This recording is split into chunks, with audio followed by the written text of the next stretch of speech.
Today, we're diving into something really personal, emotional triggers, and how to stop them from running your life. We're going to break down a powerful framework from someone who went from being completely controlled by his reactions to, well, finally taking charge. Let's get right into it.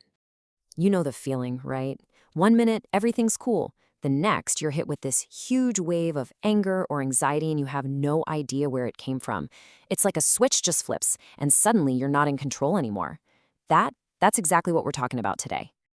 So, what is an emotional trigger, really? Well, it's pretty much anything, a word, a specific situation, even a smell, that sets off a powerful, immediate emotional response. But here's the most important part. These reactions aren't random. They're actually learned behaviors, things that got wired into us because of our past experiences.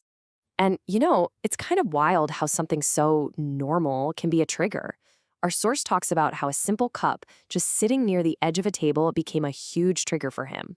See, because someone in his past always reacted badly to it, his brain learned to connect that cup with danger, which then caused all this agitation. It just goes to show you even the smallest things can get packed with a ton of emotional meaning. Okay, so understanding the trigger, that's step one. But what happens next? There's a straight line from that internal spark to how we act on the outside. So let's trace that path, which our source calls the trigger to behavior chain. Now, to help us understand these outward behaviors, our source uses a framework you've probably heard of, the 7 deadly sins. And listen, the point here isn't to get all religious or judgmental about it, not at all. Think of these as just timeless labels for human behavior. When you get triggered, does it come out as anger or maybe pride or envy? These are just the external symptoms of that internal feeling. It's a really useful way to put a name on the reaction so we can start to deal with it. And it's really helpful to figure out where these things are coming from. Some triggers are internal, right? A painful memory that pops up, a feeling of resentment that's been simmering. But others are external, seeing that cup on the table, or hearing a certain tone of voice. As you can see, though, both roads lead to the same place, that intense emotional reaction. And this brings us to a really central idea from our source. This quote, it suggests that our outward behaviors, our actions, are just the end of the line. Everything we do flows from our inner world, our heart. So if we want to change our actions, the real work has to start with guarding what's happening on the inside. So if everything starts on the inside, how do we actually guard it? This is where we stop talking theory and start getting practical. Let's open up the toolkit and look at some real, concrete strategies for taking back control. The foundation for any kind of change is just awareness. It's simple, right? You can't fix a problem if you don't even see it. It's the exact same thing with our emotions. The very first step is just getting good at noticing when you're being triggered and what that actually feels like in your body and your mind. You have to see it before you can change it. So how do we build that awareness? Well, here's our first tool, and honestly, it's a game changer. It's a modern, super easy take on journaling. We're not talking about writing pages and pages here. It's a simple, crazy powerful way to pinpoint the exact moments you get triggered. It's called the trigger list. And the process is so simple, you're going to love this. You can do it right on your phone. The second you feel that emotional switch flip, just open your calendar or your notes app. Create a new entry, call a trigger, and jot on a quick note about what happened and how you felt. That's it. Over time, you're not just writing notes, you're building this incredible set of data about your own emotional patterns. You're basically becoming a detective of your own emotion. And this practice, this simple act of tracking your triggers, this is exactly what that quote means by renewing of your mind. It's not a passive thing. By just observing your thoughts without judging them, you are actively rewiring your brain. You're transforming yourself from the inside out. Now, our source found that these psychological tools were powerful, but for him, they only took him so far.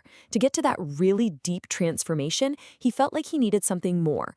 And that brings us to the second part of the toolkit, a spiritual strategy that goes beyond just willpower. The core idea here is pretty straightforward. Sometimes our own willpower just isn't enough. I mean, our source even got certified to teach anger management, but he still couldn't control his own triggers. He came to believe that to find real inner peace, he had to stop trying to do it all himself and instead lean on a higher power. So what did that look like in practice? He came up with this really powerful prayer and visualization technique. He calls it the white light portal, and it's basically a method for actively releasing all that negativity instead of just trying to bottle it up. The process itself is a simple but, wow, Really profound mental exercise. You just close your eyes and imagine a portal of white light. Then you consciously send all the negative stuff, the anger, the resentment, you name it, into that light.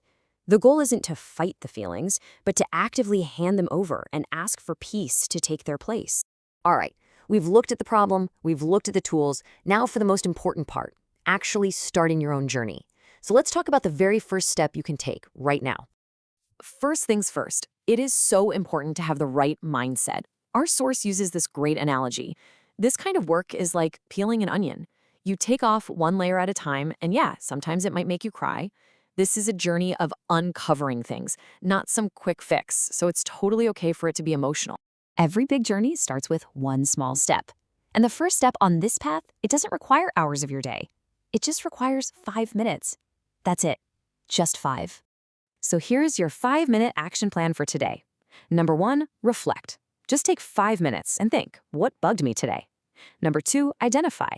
Write down just one of those things in your notes app and label it a trigger. And 3, experiment. Try one of the simple strategies, like taking a few deep breaths or doing that white light visualization. It's simple, it's doable, and it's the very first step toward taking your life back.